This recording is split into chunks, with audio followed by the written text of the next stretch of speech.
అందరికీ నమస్కారం అండి. ఈరోజు కథ. నాన్న కళ్యాణం, మన పేరయ్య గారు వచ్చారురా. ఏవో 2 ఫోటోలు తీసుకొచ్చారు. పెద్దగా ఏం లేరురా. ఒక అమ్మాయి చామంచాయగా ఉంది, ఇంకో పిల్లేమో కొంచెం కురసగా ఉన్నట్లుందిరా. నీ పక్కన పెద్దగా ఆనదేమోరా. వద్దని చెప్పేయమంటావా మన పేరయ్య గారికి? ఫోన్లో మన కళ్యాణ్ వాళ్ళ అమ్మ. నువ్వు ఆగవే తల్లి, వచ్చిన సంబంధాన్ని వచ్చినట్టు వెనక్కి పంపించేస్తావు నువ్వు ఒకదానివి. అయినా చామంచాయ సరిపోదటే నా మొహానికి. అయినా మరీ అంత తెల్లగా ఉన్నా ఏం చేసుకుంటామే? కరెంటు పోతే కొవ్వొత్తి వెలిగించుకోకుండా దాని మొహం చూస్తా కూర్చుంటామా ఏంటి? ఇంకా హైట్ అంటావా? ఇంట్లో నేను ఒక తాడిగాడిని ఉన్నా సరిపోదా? ఇంకో తాడి చెట్టు కావాలా? అయినా హైట్గా ఉన్న కోడల్ని తెచ్చుకుని దానితో కొబ్బరి మట్టలేమైనా కోయిస్తావా ఏంటే? ముందు ఫోన్ పెట్టి పేరయ్య గారికి ఒక జగ్గు జ్యూస్ చేసి పెట్టు, నేను ఇంటికి వస్తున్నా అని ఫోన్ పెట్టేశాడు కళ్యాణ్. నమస్తే అండి, బాగున్నారా? బాగున్నానయ్యా, నువ్వు బాగున్నావా? నీకోసమే చూస్తున్నా బాబు. ఇదిగో ఈ 2 సంబంధాలలో నువ్వు ఏదో ఒకటి ఖాయం చేసుకోవాలంతే. ఈ శ్రావణ మాసంలో నీ పెళ్ళి అయిపోవాల్సిందే. ఎప్పుడో పోయిన పుష్కరాలప్పుడు నీకు మొదటి సంబంధం తీసుకొచ్చా. వచ్చే ఏడాది మళ్ళీ పుష్కరాలు వచ్చేస్తున్నాయి. నీకు మాత్రం ఇంకా పెళ్లి కాలేదు. ఈ చుట్టుపక్కల ఉన్న 10 జిల్లాలలో పెద్ద మనిషి అయిన అమ్మాయిలు ప్రతి ఇంటికి గడప తొక్కానయ్యా నీకోసం. ఈ 2 సంబంధాలు ఇక ఆఖరు నా ఖాతాలో అని చేతిలో ఫోటోలు పెట్టాడు. 2 ఫోటోలు నచ్చేశాయి.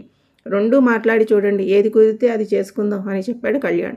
2 రోజుల తర్వాత, సారీ బాబు, ఆ 2 సంబంధాల వాళ్ళకి మన సంబంధం నచ్చలేదంట ఫోన్లో పేరయ్య గారు. ఆ పిడుగులాంటి వార్త వినగానే 6 అడుగుల ఆజానుబాహుడు అరడుగు కుంగిపోయాడు. గుండె దిటవు చేసుకుని, ఏమైందండి, ఎందుకంట అని అడిగాడు. ఒకరేమో ఏజ్ ఎక్కువని వద్దన్నారు, ఇంకొకరేమో గవర్నమెంట్ జాబ్ సంబంధమే కావాలంట. అయినా నీ జాతకంలో ఏదో దోషం ఉందయ్యా. లేకపోతే ఏమీ లేని వెధవలకు కూడా పెళ్ళిళ్ళు అయిపోతున్నాయి. అన్నీ ఉన్న వెధవవి నీకు మాత్రం అయి సావట్లా అని నాలిక ఖర్చుకుని, సారీ బాబు, ఏదో నీకు సంబంధం సెట్ చేయలేకపోతున్నా అన్న కోపంలో అలా అనేసా. ఏమీ అనుకోకు బాబు. ఇందులో అనుకోవడానికి ఏముందిలేండి. అవ్వాల్సిన టైంకి పెళ్ళి అవ్వకపోవడం వల్ల అడ్డమైన వెధవలతో మాటలు పడాల్సి వస్తుంది అని నాలుక కొరుక్కుని, అయ్యో మిమ్మల్ని కాదండి, మామూలుగా అన్నాను. ఇప్పుడేం చేయమంటారో చెప్పండి మీరే. ఏం లేదు బాబు, నాకు తెలిసిన సిద్ధాంతి ఒక ఆయన ఉన్నాడు. జాతకాలు చూసి దోషాలు ఏమైనా ఉంటే దోషాలు తొలగిస్తాడు. ఒకసారి ఆయన్ని కలుగు నాయనా, నీకు మంచి జరగవచ్చు. అలాగేనండి. ఇంకో విషయం నాయన, ఈ వారం మా అమ్మాయి పెళ్ళి బాబు. మా అమ్మగారిని తీసుకుని తప్పకుండా రా బాబు. పేరయ్య గారు, మీకు పెళ్ళిడికి వచ్చిన అమ్మాయి ఉందా? ఎప్పుడూ మాట వరుసకైనా చెప్పలేదేమిటండి నాకు? ఓరి నాయనో, వీడి కక్కుర్తి మండిపోను అని మనసులో విసుక్కుంటూ, బాబు, మా అమ్మాయి నువ్వు 10th ఉన్నప్పుడు LKG చదువుతుండేది బాబు. UKGలో ఉన్నప్పుడు ఎవరో అబ్బాయిని ప్రేమించిందంట. ఆ అబ్బాయిని ఇప్పుడు పెళ్లి చేసుకుంటుంది. లేకపోతే బంగారం లాంటి అల్లుడిని ఎందుకు మిస్ చేసుకుంటాను బాబు. సారీ బాబు, పెళ్ళికి కుదిరితేనే రా, పర్లేదు, నీకు ఏవో పనులుంటాయిగా. ఉంటా బాబు అంటూ పేరయ్య గారు నిష్క్రమించారు. సిద్ధాంతి గారింట్లో, నమస్కారం అండి శాస్త్రి గారు. చెప్పు నాయనా, ఏం పని మీద వచ్చావు? నా పేరు కళ్యాణ్ అండి, నాకు ఇంకా కళ్యాణ గడియలు రాలేదండి. ఎప్పుడొస్తాయో చూసి చెప్తారేమో అని మీ దగ్గరికి వచ్చానండి. నీ వయసు ఎంత నాయనా? 25 ఏళ్ళండి, 10 ఏళ్ల క్రితం. అబ్బో, భూమి పుట్టకముందు పుట్టావు. ఇంకా కళ్యాణ గడియలు రాకపోవడం ఏమిటి నీ పిండాకుడు? అవి ఎప్పుడో వచ్చేసి వెళ్ళిపోయి ఉంటాయి కూడాను. అవునా? అంటే ఇంకా నాకు కళ్యాణ యోగం లేదా స్వామి? ఏది ఒకసారి నీ జాతకం ఇలా ఇవ్వు, మా ల్యాబ్కు పంపించి అన్ని టెస్టులు చేసి రిపోర్ట్ ఎల్లుండి చెప్తా. అంటే యూరిన్ టెస్టు, బ్లడ్ టెస్టు వగైరా అన్నీ చేస్తారా స్వామి మీ ల్యాబుల్లో? చేస్తాం. ఎయిడ్స్ టెస్టు, నీ పిండాకుడు టెస్టు అన్నీ చేస్తాం. ఇలా అధిక ప్రసంగం చేసే వాళ్ళకే పెళ్ళిళ్ళు అయి సావవు. అయ్యో సారీ స్వామి, ఏదో అమాయకత్వంలో అడిగేశాను. ఎల్లుండి వస్తాను స్వామి, ఉంటాను అంటూ బయటకు నడిచాడు కళ్యాణ్. సిద్ధాంతి గారు చెప్పిన ఎల్లుండి అంటే ప్రస్తుతం ఈరోజు జరుగుతున్న కథ ఇది. రావయ్యా రా, ఇదిగో నీ జాతకమే చూస్తున్నాను. నీకు ఈ పాటికే కనీసం ఒక పెళ్ళైనా అయిపోయి ఉండాలయ్యా.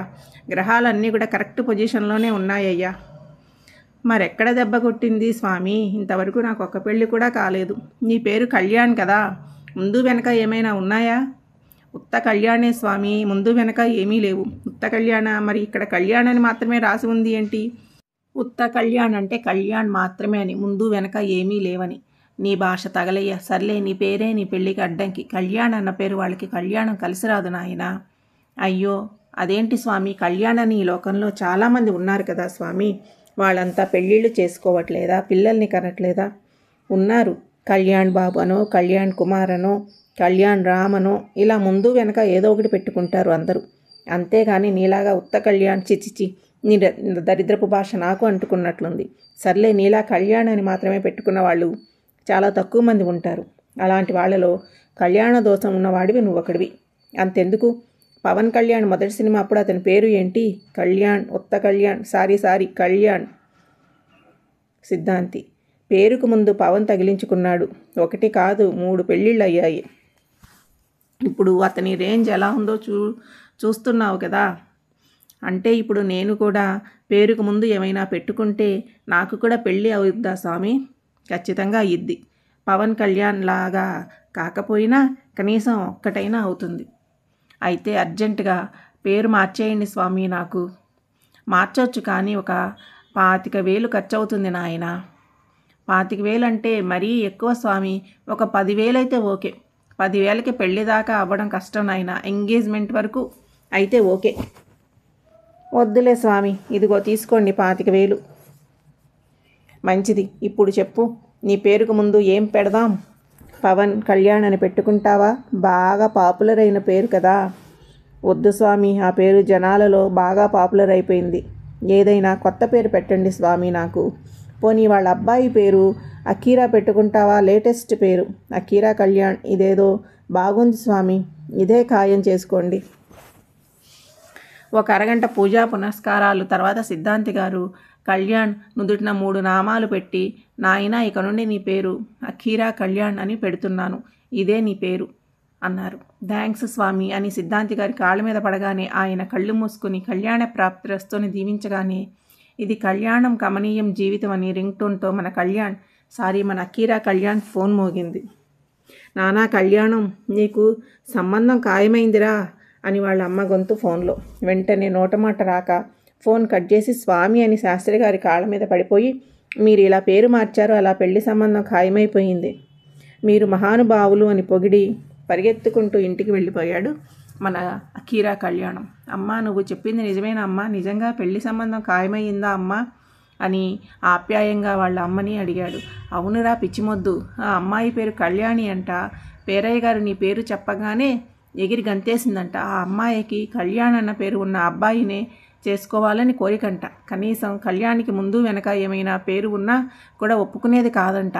తన పెళ్లిలో కళ్యాణ్ వెడ్స్ కళ్యాణి అని చూసుకోవాలని కోరికంట. అందుకే కేవలం నీ పేరు కళ్యాణ్ అని చెప్పగానే నిన్నే చేసుకుంటాని ఒంటి కాలి మీద తపస్సు చేస్తుందట. చూసావారా, ఎప్పుడు నా పేరులో కళ్యాణం ఉంది కానీ నా జీవితంలో కళ్యాణం లేదని బాధపడేవాడివి కదరా. ఇప్పుడు నీ పేరే నీ పెళ్లి చేస్తుంది.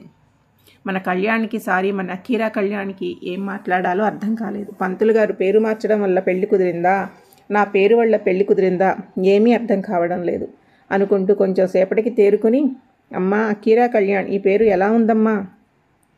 నీ బొందలాగా ఉంది అంది వాళ్ళమ్మ.